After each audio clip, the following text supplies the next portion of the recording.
Hello friends, আজকে আমি আমার টিচার্সের কালেকশানগুলো আপনাদের দেখাবো। তো ফার্স্ট হচ্ছে এটা আমার জুজু স্যারের জন্য আমি বানিয়েছি। এনার কাছেই হচ্ছে আমি গান শিখি। তো আমি অনেক ছোটো থেকে এনার কাছে গান শিখি, তো সেই জন্য ওনাকে টিচার্স ডেতে আমি এই গিফটটা করেছি। এই ওয়াল হ্যাঙ্গিংয়ে ওনার ছবি বসিয়ে বানানোর আইডিয়াটা সম্পূর্ণ আমার ছিল। এই আইডিয়াটা অনেকটাই ইউনিক। তো আপনারাও কিন্তু এরকমভাবে বানিয়ে আপনাদের স্যার ম্যাডামদের দিতে পারবেন, খুবই পছন্দ হবে এটা। তো নেক্সট হচ্ছে আমি কিনেছি কাঠের শোপিসগুলো, পেনদানিগুলো, যেগুলো টিচার্সদের জন্য একদম অ্যাপ্রোপ্রিয়েট। তো দেখুন, এখানে হচ্ছে বেস্ট উইশেস বলে এইটা লেখা। তারপরে এটা হচ্ছে সর্বপল্লী রাধাকৃষ্ণানের একটা মূর্তি। এরকম আমি 4টে কিনেছি। তো বাকিগুলো হচ্ছে আমার অ্যাপ করা হয়ে গেছে। তো বাকি দেখুন, আমি এই পেনটা কিনেছি। তো আমি আরও অনেক কিছু কিনেছি। এই পেনটা কিনেছি হচ্ছে আমি আমার গিটার মামার জন্য।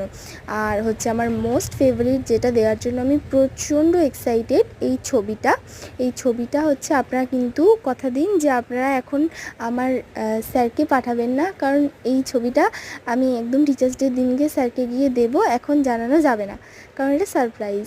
তো দেখুন ছবিটা কেমন হয়েছে। এটা হচ্ছে কেমন হয়েছে আমাকে নিশ্চয়ই কমেন্ট করে জানাবেন। আর আপনারাও কিন্তু এরকমভাবে ইউনিক করে ছবি বানাতে পারেন এবং আপনাদের স্যার ম্যাডামদের গিফট করতে পারেন। দেখুন তো এই ছোটো ছবিটার সাথে এই বড় ছবিটা মিলছে কি না। আমি একটা প্রতিচ্ছবি রাখবো বলে এই ছোটো প্রিন্ট আউটটা আঁকার মধ্যেই আটকে দিয়েছি, করে সেটা ল্যামিনেশন করে এরকমভাবে ডেকোরেশন করে দিয়েছি। আপনাদের কেমন লেগেছে নিশ্চয়ই কিন্তু কমেন্ট করে আমাকে জানাবেন। আর আমার টিচার্স ডে কালেকশানটা আপনাদের কেমন লাগলো সেটাও কিন্তু আমাকে কমেন্ট করে জানাবেন, এবং ভালো লাগলে লাইক, কমেন্ট, শেয়ার, সাবস্ক্রাইব করে দেবেন এবং কমেন্টে জানান যে আপনাদের টিচার্স ডে প্ল্যানিং আর কেনাকাটা কেমন।